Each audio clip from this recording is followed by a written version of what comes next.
guys, I wanted to share a new project I finished with you. So this is a walkthrough of a 8x8 album I created.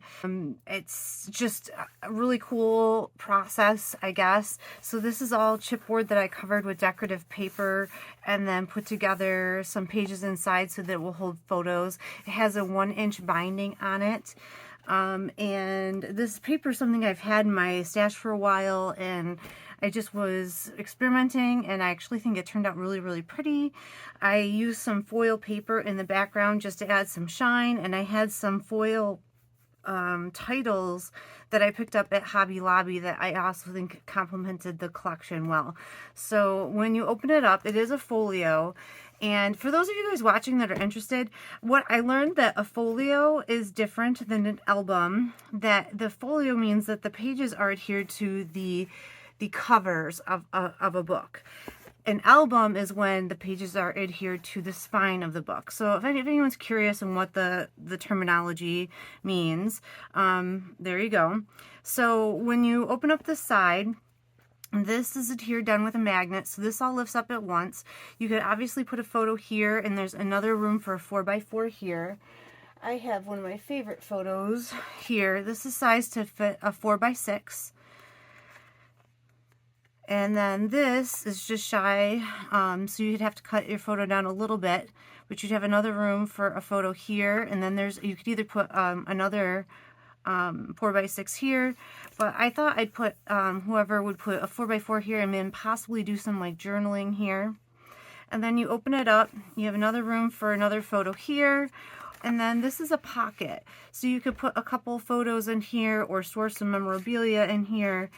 I don't think I'm going to keep this album. I don't have a lot of pictures that match this paper, so I don't know if I'm where this album's going to go. So this will also serve as like a how-to for whoever gets this as well. So then this closes back up. So that's all nice. And then on the side, I put in 3 photo mats so that you can house some pictures here, do some journaling. You can obviously cut these down. You can do, smaller photos, whatever. And there's also the back. And just so I didn't increase bulk, I didn't put a bunch of decorative paper on the back, because if you put too much paper in the album, they get too thick, and then they,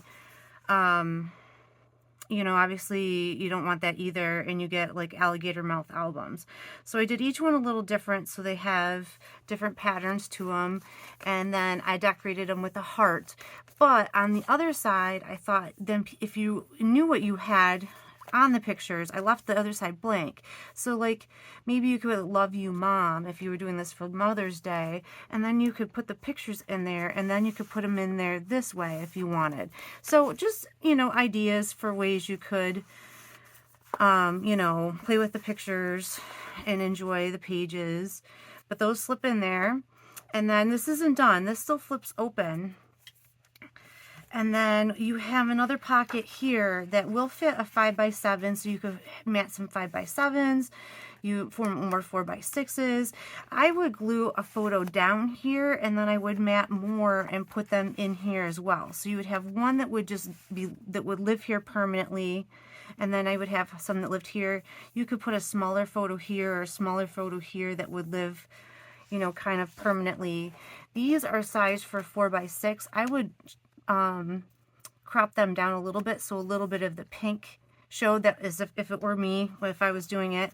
But this is a waterfall, so that you can put one on the front and one on the back, so that when you flip it, you would have another photo that went here.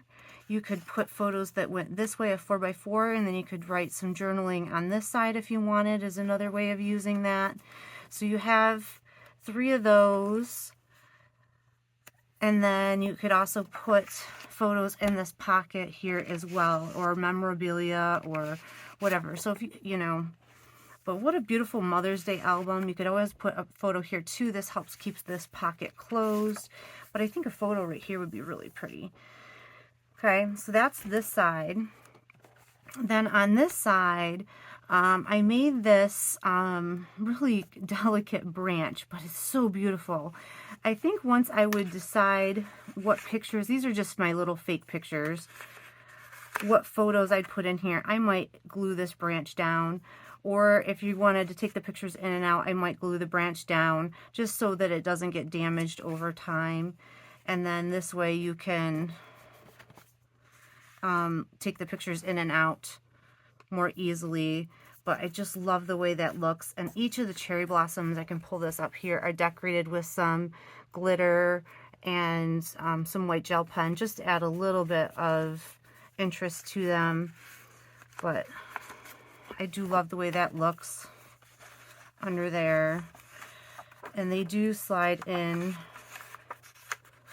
underneath the cherry blossoms like that, so that you could have them on top. So if you wanted to put like one main picture, then you could have that going over the top of it.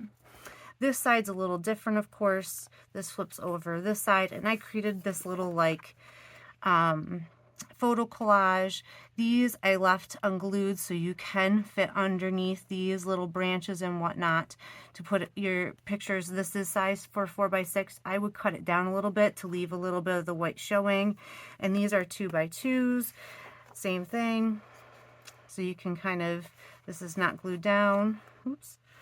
So you can put your whole 4x6 there. But again, I like it better with the white showing. I don't know, you guys tell me, what do you guys like? Do you like the little white around the edge, or do you like the full bleed of the photo? I don't know. Anyway, but there's, you could do some journaling here or add another photo. This opens up again and again. The only one that's not a true 2x2, so whoever gets this, is this one here. If you do the math, you can't have space and have this be a true 2x2. So I would use this one as a journaling block.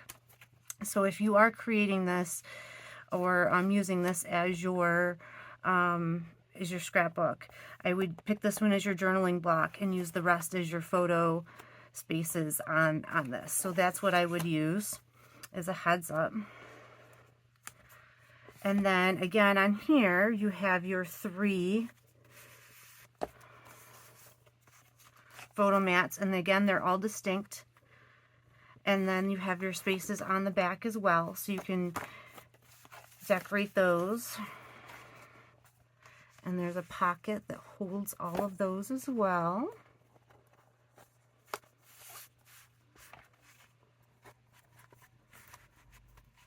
And they fit safely in there.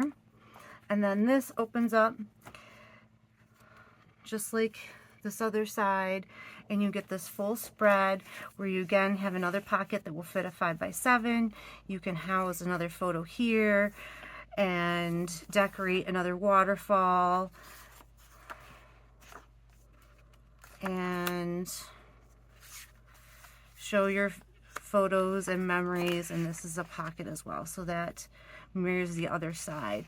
So it's hard to know exactly, because depending on what size photos you put in, but I think easily you can fit about 50 photos in this without a problem. I don't think that, I mean, and that's decent size photos. So if you are I don't know, if you're interested, let me know, because I don't think I have any photos to put inside this album. But I hope you enjoyed and you like my little butterfly be your own kind of beautiful album, and I'm sure I'll be creating more and I'll share those as I go. Thanks so much guys for taking a look. Bye.